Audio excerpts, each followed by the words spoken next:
2014 में केंद्र में पहली बार स्पष्ट जनादेश के साथ सरकार बनाने वाली भारतीय जनता पार्टी ने उसी साल हरियाणा में इतिहास रचते हुए पहली बार अपने बलबूते सरकार बनाई थी।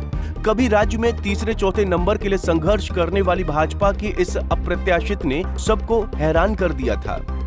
करीब 10 साल तक हरियाणा की सियासी सड़क पर फर्राटा भरने वाली भाजपा की गाड़ी अब हिचकोले खाने लगी है। लोकसभा चुनाव के परिणाम ने आगामी विधानसभा चुनाव को लेकर खतरे की घंटी बजा दी है।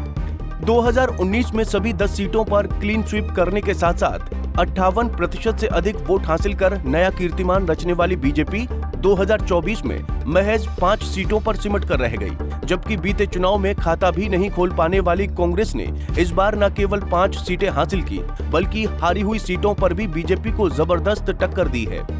इस शानदार प्रदर्शन ने हरियाणा में भयानक गुटबाजी का दंश झेल रही कांग्रेस पार्टी में नई ऊर्जा और जोश भर दिया है।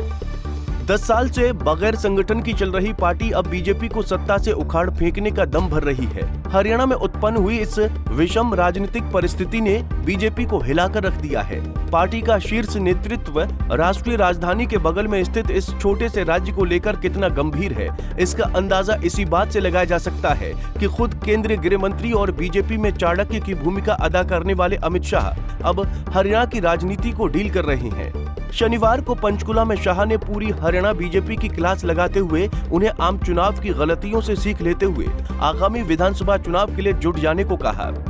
खिसकती जमीन को कैसे बचाएगी बीजेपी? 10 साल पहले हरियाणा में सत्ता का सिरमौर बनकर उभरी बीजेपी के सामने इन दिनों चुनौतियों का अंबार लगा हुआ है। जेजेपी से गठबंधन तोड़ने और मुख्यमंत्री बदलने से लेकर तमाम पैंतरे अपनाने के बावजूद जमीनी हकीकत में कोई आमूल-चूल बदलाव नजर नहीं आ रहा है। लोकसभा चुनाव के दौरान जो वोटिंग पैटर्न देखने को मिला है, उसने सत्तारूढ़ दल की नींद उड़ा दी है। बीजेपी को जाट और दलित मतदाताओं के दबदबे वाली विधानसभा सीटों पर तगड़ा नुकसान उठाना पड़ा है, जिससे बीजेपी में बेचैनी है, क्योंकि पार्टी ने शुरू से राज्य में गैर जाट राजनीति को बढ़ावा दिया है और इस समीकरण ओबीसी, पंजाबी समुदाय के साथ साथ दलितों की भी काफी अहम भूमिका है। लेकिन अंबाला और सिरसा दोनों सुरक्षित लोकसभा सीटों पर करारी हार ने जाहिर कर दिया कि भाजपा से अब दलित वर्ग भी छिटकने लगा है। इतना ही नहीं, नायब सिंह सैनी को मुख्यमंत्री बनाकर ओबीसी वर्ग को साधने की बीजेपी की रणनीति पर जमीन पर पूरी तरह सफल नहीं होती दिख रही है, क्योंकि इस वर्ग का भी एक मुश्त वोट भाजपा के पाले में नहीं गया है। सारे दाव विफल होने के बाद माना जा रहा है कि भाजपा अब नई रणनीति के साथ हरियाणा में विधानसभा चुनाव लड़ेगी। वो रणनीति क्या होगी, ये आने वाले दिनों में बीजेपी की चाल से पता लगेगा। दरअसल देश में जिस तरह से लोकसभा चुनाव के परिणाम बीजेपी के आए हैं, उसने हरियाणा के विधानसभा चुनाव को बेहद दिलचस्प बना दिया है।